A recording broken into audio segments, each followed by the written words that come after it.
Hello everyone. हम यहाँ आज बात करने वाले हैं अपने ही स्टूडेंट से जिसने अब यहाँ इस साल एसआरसीसी जो है वो क्रैक करा है और टर्म मेरे ख्याल से पहला सेमेस्टर भी वो दे चुका है।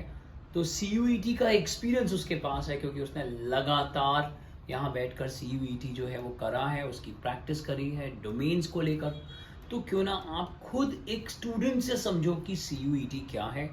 आइए हम मिलते हैं Sanit from SRCC. Hi Sanit. Hello sir.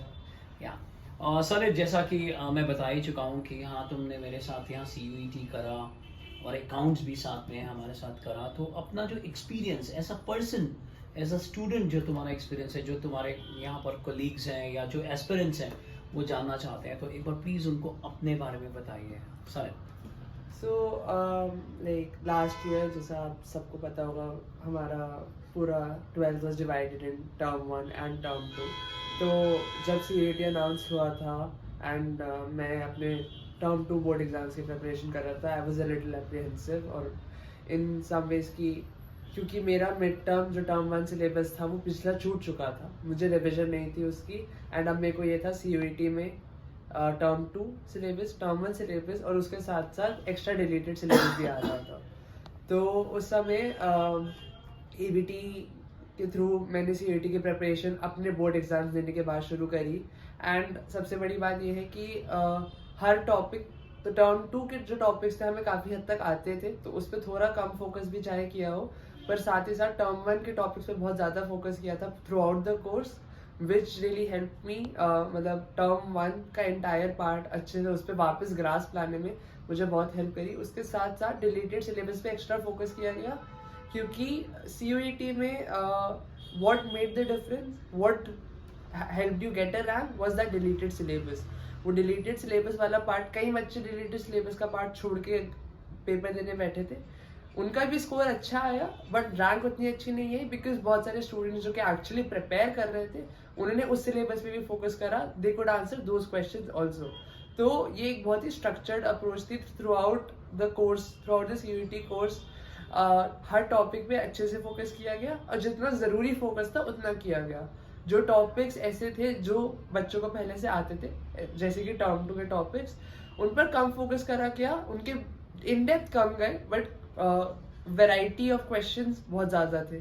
Similarly term 1 का जो टॉपिक्स थे उनमें थोड़ा और इन डेप्थ गए ताकि बेसिक्स वापस क्लियर हो, फिर क्वेश्चंस पे एक्सपैंड करा। डिलीटेड सिलेबस में बहुत इन डेप्थ गए ताकि टॉपिक अच्छे से समझ आ जाए और कुछ क्वेश्चंस। तो आई थिंक एक्सपीरियंस वाइज बहुत स्ट्रक्चर्ड अप्रोच थी। सर, जैसे तुमने बोला टर्म 1 और टर्म 2, हो क्या रहा है इधर लास्ट 2-3 साल में पैटर्न बहुत बदल गया है। आपके समय में टर्म 1 था, उससे पहले पेपर ही नहीं हुए। और अभी अभी जो 12th जिसने 12th दी है उनके लिए टर्म 1 टर्म 2 नहीं था, सीधा पेपर था। तो कहने का मतलब ये है कि जैसे जो तुम बात बोल रहे हो, तुम अपने एक्सपीरियंस से बात बोल रहे हो, उन्होंने तो पूरा फुल ऑन एक पेपर दिया। और जो मेरे को समझ में आती है तुम्हारी बात से कि वो जो 30% सिलेबस जो बिल्कुल दिख ही नहीं रहा, जिसपे कर्टन कर दिया गया है, CUET में वो भी देखेगा, हर सब्जेक्ट में देखेगा, तो उस पर भी फोकस करना बहुत ज़रूरी है। सो तुम्हें लगता है कि जैसे पूरा साल पढ़ रहे हैं बच्चे और अचानक जब बोर्ड एग्जाम भी दे दिया, तो तुम्हें लगता है कि एस्पिरेंट्स के पास वो एनर्जी होती है कि अगले 1-1.5 महीने लगातार क्लासेस करते हुए अपने डोमेन्स को और फिर अपनी सीट जो है वो सिक्योर करें उसी कॉलेज में जहाँ वो जाना चाहते हैं? सर आई थिंक पर्सनली जब मेरी क्लास 12 स्टार्ट हुई, विच वाज कुछ मतलब 1-2 साल पहले, जब मेरी क्लास 12 प्रॉपरली स्टार्ट हुई, मैंने क्लास 11 के एग्जाम दिए, तभी से I made up my mind कि ये क्लास 12 सिर्फ ये नॉर्मल क्लासेस की तरह नहीं है, ये 1 साल तक नहीं रहेगी। And eventually that also happened, वो 1 साल तक नहीं रही। मेरे केस में तो इनफैक्ट क्लास 12 बहुत लंबी खिंच गई थी। मेरी क्लास 12 मार्च 1 साल में स्टार्ट हुई थी और बोर्ड्स मैंने जाके मई में अगले साल के दिए। उसके बियॉन्ड मेरा एडमिशन अक्टूबर 19 को फाइनल लिस्ट आई थी। उसके बाद से I knew I am in Shri Ram college of commerce, which translates into even more than 1.5 years। तो हर एस्पिरेंट को पहले से ही खुद का ये ध्यान में रखना होगा, अपना माइंड आपको उस हिसाब से फिगर आउट कर लेना होगा कि ये 1 साल की बात नहीं है। Boards is just part of the process, board is not the end thing in class 12।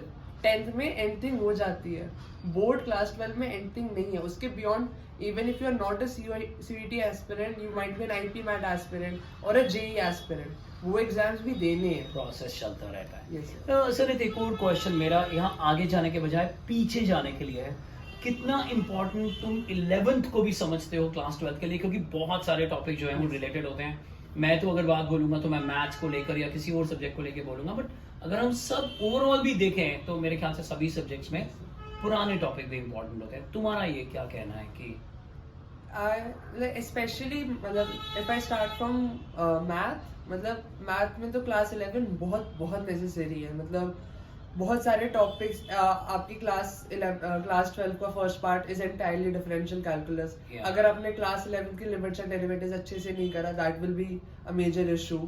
इसके अलावा if I am totally focusing on CUET, तो सीयूईटी में भी धीरे धीरे क्लास 11 का सिलेबस इंक्लूड होने लग जाएगा। सो कुछ डोमेन्स, जैसे मैंने economics was one of my domains, उसमें माइक्रो इकोनॉमिक्स के क्वेश्चंस पूछे गए थे, जो कि सीबीएसई में क्लास 11 का टॉपिक है, क्लास 11 का सब्जेक्ट है। तो वहाँ पे you need to have that grasp. अगर क्लास 11 ढंग से पढ़ी होगी तो पूरी माइक्रो 1 महीने के अंदर करी जा सकती है सीयूईटी से पहले। मैथ्स के केस में there is differential calculus becomes आगे बेस फॉर इंटीग्रल कैलकुलस। तो सब कुछ स्टार्ट क्लास 11 से ही हो रहा है। अकाउंट्स में अगर डेबिट क्रेडिट नहीं आता तो क्लास 12 की अकाउंट्स कैसे होगी? So I think 11, I can talk from only a commerce perspective. Commerce के लिए क्लास 11 उतनी ही इंपॉर्टेंट जितनी किसी भी और स्ट्रीम के लिए होगी। तो यहाँ तुम देख रहे थे कि जितने भी बच्चे यहाँ पढ़ रहे थे वो या तो अब कॉलेज में भी तुम्हारे साथ हैं या बहुत अच्छे अच्छे कॉलेजेस में उन्होंने एडमिशन लिया, तो क्या एनर्जी है? जैसे कुछ बच्चों को ग्रुप में पढ़ना अच्छा नहीं लगता, तुम्हें क्या लगता है कि जब ये इस तरह की मेच्योर पढ़ाई हो रही है सीयूईटी, जहाँ तुम ऑलरेडी पढ़ते समय भी फील करते हो कि तुम किसी यूनिवर्सिटी या कॉलेज में हो, एक मेच्योरिटी दिखती है, तो उस मेच्योरिटी का रीजन क्या होता है या उस अलाइनमेंट का रीजन क्या होता है?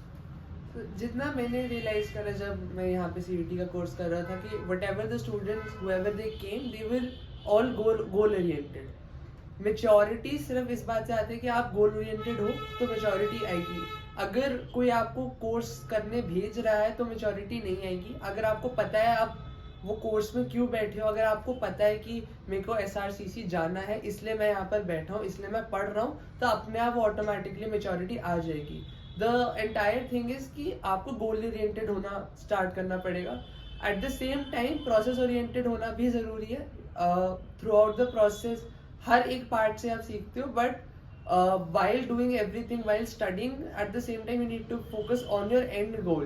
हमें ये समझना हमेशा दिमाग में रखना जरूरी है कि हमें पहुंचना कहाँ है इवेंचुअली। तो मेरे ख्याल से तुम ये कहना चाह रहे हो कि अगर फोकस क्लियर है, अगर Yes, आपको sir. पता है कि कहाँ पहुंचना है, तो आप जल्दी वो रास्ता ढूंढ लेते हो बजाय के जिगजैग Yes. जाके। ओके, और ये था सनित, और सनित में आप अपने आप को भी ढूंढ सकते हैं। लगातार फोकस्ड रहिए। क्लास 11th क्लास 12th में पूरी तरह से अपने मेंटोर्स और टीचर्स की बात मानिए, ताकि उसके बाद भी एक और लेयर का पेपर है जिसको सनित कह रहा है कि वो धीरे धीरे और मेच्योर होता चला जाएगा। जैसे जैसे पेपर्स होते चले जाएंगे सीयूईटी के, वो और एक मेच्योर शेप लेते चले जाएंगे। तो ये था हमारा इंटरेक्शन सनित के साथ। हम जल्दी ही मिलते हैं, या कोई और इन्फॉर्मेशन अगर आपको चाहिए सीयूईटी के लिए तो दिए हुए नंबर पर आप हमसे कांटेक्ट कर सकते हैं। पढ़ते रहिए और आगे बढ़ते रहिए।